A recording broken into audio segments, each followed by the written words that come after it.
तो नमस्कार दोस्तों। तो जैसा कि आप सभी को मालूम होगा कि 16 जुलाई 2025 से बिहार पुलिस का एग्ज़ाम शुरू होने वाला है। तो ऐसे में मैं आपके लिए जीके और जीएस के कुछ इंपॉर्टेंट क्वेश्चन लेकर आया हूं। तो क्वेश्चन को मैं डिटेल से बताने वाला हूं, तो वीडियो को पूरा वॉच जरूर कीजिएगा। तो चलिए वीडियो को शुरू करते हैं। पहला क्वेश्चन में पूछा गया कि मत्स्य महाजनपद की राजधानी कहाँ थी। तो जो मत्स्य महाजनपद थी उसकी राजधानी कहाँ पर थी, तो इसका जवाब हो जाएगा विराटनगर में थी। ऑप्शन डी विराटनगर में थी।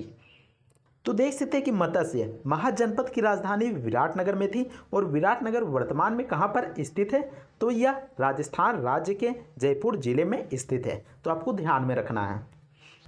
नेक्स्ट क्वेश्चन में देख सकते हैं कि मास्की शिलालेख वर्तमान में किस राज्य में स्थित है। तो जो मास्की शिलालेख है वर्तमान में किस राज्य में स्थित है यह पूछा गया है। तो इसका जवाब हो जाएगा कर्नाटक राज्य में स्थित है। Option D.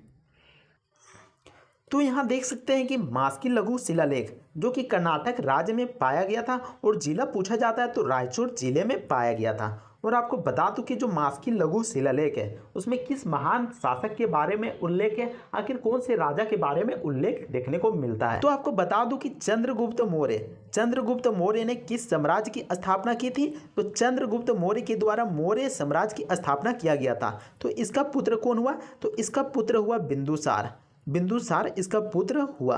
और बिंदुसार का जो पुत्र था वह अशोक, उसी के बारे में मास्की लघु शिलालेख में उल्लेख देखने को मिलता है। तो अशोक के बारे में मास्की लघु शिलालेख में उल्लेख मिलता है। तो आपको ध्यान में रखना है। नेक्स्ट क्वेश्चन में पूछा गया कि 1930 में महात्मा गांधी ने सविनय अवज्ञा आंदोलन कहाँ से शुरू किया था। तो इसका जवाब हो जाएगा साबरमती आश्रम से शुरू किया गया था। ऑप्शन सी साबरमती से शुरू किया गया था।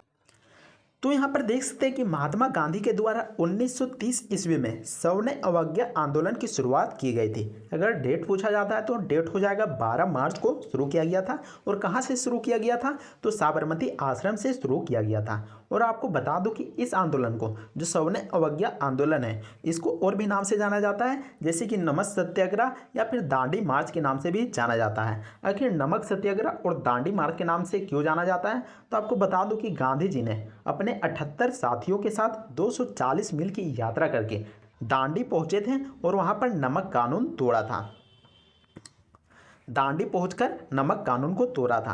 और आपको बता दूं कि नमक कानून को क्यों तोड़ा गया था, तो नमक कानून को इसलिए तोड़ा गया था क्योंकि जो ब्रिटिश थे वह नमक कर लेते थे। भारतीय लोग चाहते थे कि ब्रिटिश भारत से चले जाए। तो इसी कारण से जो कि आंदोलन किया गया था, जो कि एक अहिंसक आंदोलन था। नेक्स्ट क्वेश्चन में पूछा गया कि जैन धर्म में स्वयं पर विजय प्राप्त करने वाले व्यक्तियों को क्या कहा जाता था। तो जैन धर्म में स्वयं पर विजय प्राप्त करने वाले व्यक्तियों को किस नाम से जाना जाता था, तो इसका जवाब हो जाएगा जिन नाम से जाना जाता था। ऑप्शन सी जिन नाम से जाना जाता था। तो देख सकते हैं कि जैन धर्म में स्वयं पर विजय प्राप्त करने वाले व्यक्तियों को जिन कहा जाता था। और जिन शब्द का मतलब क्या होता है, तो जिन शब्द का मतलब होता है विजेता। और जिन जो वर्ड है वह किन लोगों के लिए इस्तेमाल किया जाता था, तो देख सकते हैं कि जिन उन लोगों के लिए इस्तेमाल किया जाता था जिन्होंने अपनी भावनाओं और इच्छाओं पर विजय प्राप्त कर लिया है।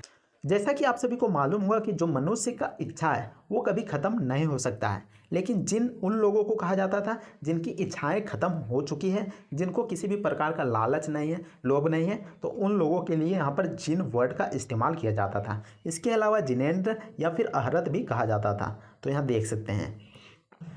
नेक्स्ट क्वेश्चन में देख सकते हैं कि स्वामी सहजानंद सरस्वती के बचपन का नाम क्या था। तो स्वामी सहजानंद सरस्वती का बचपन का नाम पूछा गया है। तो इसका जवाब हो जाएगा नौरंग राय। ऑप्शन ए नौरंग राय बिल्कुल सही जवाब हो जाएगा। तो यहाँ पर देख सकते हैं कि स्वामी सहजानंद सरस्वती जो कि किसान आंदोलन से जुड़े रहते हैं, खासकर वे आंदोलन जो कि बिहार में किसान आंदोलन हो रहे होते हैं उनसे जुड़े रहते हैं। और आपको बता दें कि जो स्वामी सहजानंद सरस्वती हैं वह किसान आंदोलन के अगुवाई रहते हैं या फिर नेता रहते हैं।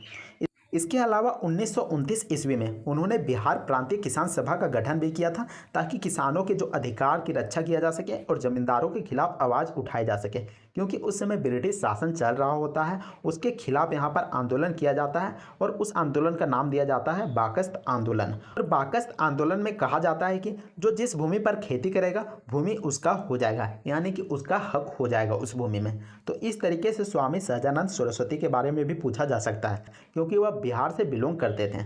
नेक्स्ट क्वेश्चन में देख सकते हैं कि बिहार का न्यूनतम जनसंख्या वाला जिला कौन सा है। तो बिहार का सबसे कम जनसंख्या वाला जिला का नाम बताना है। तो इसका जवाब हो जाएगा शेखपुरा, जहाँ पर सबसे कम जनसंख्या पाया जाता है, ऑप्शन ए। तो देख सकते हैं कि बिहार का न्यूनतम जनसंख्या वाला जिला जो कि शेखपुरा है। और आपको बता दूं कि 2011 के जनगणना के अनुसार शेखपुरा जिला की जनसंख्या कितनी है, तो 6,36,342 है। तो यहाँ पर 2011 के जनगणना के अनुसार पूछा गया है, क्योंकि 2022 में तो जनगणना हो नहीं पाई थी क्योंकि कोविड चल रहा होता है। नेक्स्ट क्वेश्चन में पूछा गया कि इनमें से बिहार के प्रथम गवर्नर कौन थे। तो बिहार के प्रथम गवर्नर कौन था, तो इसका जवाब हो जाएगा option number B, sir James David Shipton, जो कि बिहार के प्रथम गवर्नर हुए थे। तो यहाँ पर देख सकते हैं कि जेम्स डेविड शिप्टन जो कि बिहार के प्रथम गवर्नर हुए थे। और आपको बता दूं कि जब बिहार उड़ीसा से अलग हुआ था तब जेम्स डेविड शिप्टन को बिहार का प्रथम गवर्नर बनाया गया था। नेक्स्ट क्वेश्चन में पूछा गया कि 1931 में भारतीय राष्ट्र कांग्रेस का अधिवेशन कहाँ पर आयोजित किया गया था। तो इसका जवाब हो जाएगा कराची में किया गया था, ऑप्शन डी, कराची में किया गया था। इसके अलावा भारतीय राष्ट्रीय कांग्रेस का गठन कब हुआ था, तो इसका गठन 1885 ईस्वी में किया गया था। तो आपको ध्यान में रखना है। तो यहाँ पर देखिए 1931 में भारतीय राष्ट्रीय कांग्रेस का अधिवेशन जो कि कराची में हुआ था, और कराची अधिवेशन की अध्यक्षता किसके द्वारा किया गया था, तो सरदार पटेल के द्वारा कराची अधिवेशन की अध्यक्षता किया गया था। और भारतीय राष्ट्रीय कांग्रेस का गठन 1885 में हुआ, जैसा कि मैंने भी बताया। नेक्स्ट क्वेश्चन में पूछा गया कि मोहनलाल महतो वियोगी का जन्म कहाँ पर हुआ था। तो मोहनलाल महतो वियोगी का जन्म कहाँ पर हुआ था, तो इसका जवाब हो जाएगा गया में हुआ था, क्योंकि गया जो कि बिहार में पड़ता है, तो इसलिए यहाँ पर यह सवाल इम्पोर्टेंट रह जाता है। तो यहाँ पर देख सकते हैं कि जो कवि मोहनलाल महतो वियोगी का जन्म गया जिले में हुआ था। और आपको बता दूं कि जो मोहनलाल महतो वियोगी थे वह हिंदी साहित्य संस्कार की अत्यंत प्रखर प्रतिभा के रूप में जाने जाते थे। यानी कि कह सकते हैं कि हिंदी साहित्य में मोहनलाल महतो वियोगी जो कि बहुत ही ज़्यादा निपुण थे और प्रसिद्ध थे। इसके अलावा उन्होंने 10 पुस्तकों की रचना की थी, जिसमें कौन कौन सा पुस्तक फेमस है, तो निर्माल्य, एक तारा और रजकन, जो कि काफ़ी ज़्यादा फेमस है, प्रसिद्ध हैं। नेक्स्ट क्वेश्चन में पूछा गया है कि बंगाल से बिहार के पृथक्करण की मांग कब प्रारंभ की गई थी। तो इसका जवाब हो जाएगा ऑप्शन नंबर सी, 1906 ईस्वी में किया गया था।